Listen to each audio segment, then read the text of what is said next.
નમસ્તે, મારું નામ ભટ્ટી અંબર છે. હું સૌરાષ્ટ્ર યુનિવર્સિટીમાં મનોવિજ્ઞાન ભવનમાં અભ્યાસ કરું છું. આજે હું તમને જણાવીશ કે દવા કે પદાર્થથી થતો ડિસઓર્ડર. તો ચાલો જાણીએ.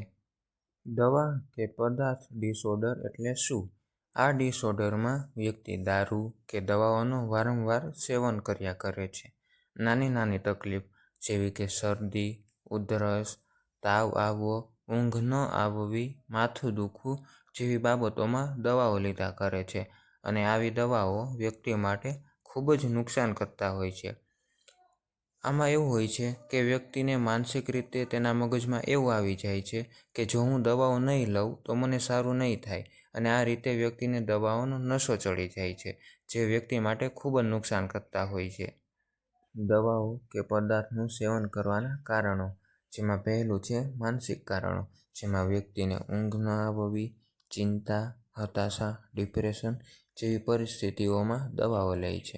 બીજું છે શારીરિક કારણો, જેમાં વ્યક્તિને શારીરિક તકલીફો જેવી કે તાવ, શરદી, ઉધરસ, માથું દુખવું જેવી પરિસ્થિતિઓ સર્જાય ત્યારે વ્યક્તિ દવાઓ લે છે.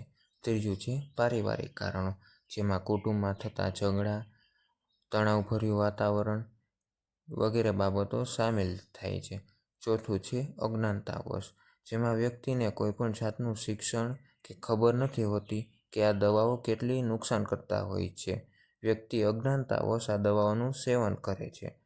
પાંચમું છે દારૂ કે પદાર્થની આદતોનું કારણ, જેમાં વ્યક્તિ પોતાના દુઃખ કે દર્દને ભૂલાવવા માટે દારૂ કે પદાર્થનું સેવન કરે છે, અથવા તો અન્ય અનુકરણ દ્વારા પણ તે દારૂ કે પદાર્થનું સેવન કરે છે. દવાઓ કે પદાર્થનો ઉપયોગ ટાળવાના ઉપાયો, જેમાં પહેલું છે યોગ, ધ્યાન અને કસરતો કરવી જોઈએ. આપણને નિયમિતપણે યોગ, ધ્યાન અને કસરતો કરવી જ જોઈએ, કારણ કે યોગ કરવાથી, કસરતો કરવાથી આપણા શરીરમાં ઘણા બધા પ્રકારની બીમારીઓ આવતી નથી અને આપણે એકદમ સ્વસ્થ રહીએ છીએ. બીજું છે ઘરગથ્થુ ઉપચાર કે આયુર્વેદિક ઉપચાર, જેમાં મહર્ષિ ચરકે આપેલી ઔષધિઓનો આપણે બીમાર પડી ત્યારે તેનો ઉપયોગ કરવો જોઈએ. ત્રીજું છે યોગ્ય શિક્ષણ મેળવવું. મોટાભાગના વ્યક્તિઓ શિક્ષણથી અપરિચિત હોય છે કે કઈ દવાઓ તેના માટે ફાયદાકારક છે અને કઈ દવાઓ તેના માટે નુકસાન કરતા. તેથી વ્યક્તિને દવાઓનું યોગ્ય શિક્ષણ મેળવવું જોઈએ. ચોથું છે કાઉન્સેલર પાસે નિદાન કરવું.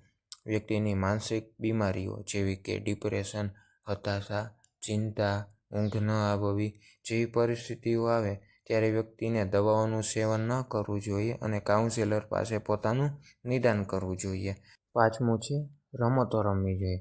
આપણી જે જૂની રમતો હોય તે આપણે રમવી જોઈએ, જેનાથી આપણો શારીરિક વિકાસ થાય અને ઘણા બધા પ્રકારની બીમારીઓ પણ થતી નથી. Thank you.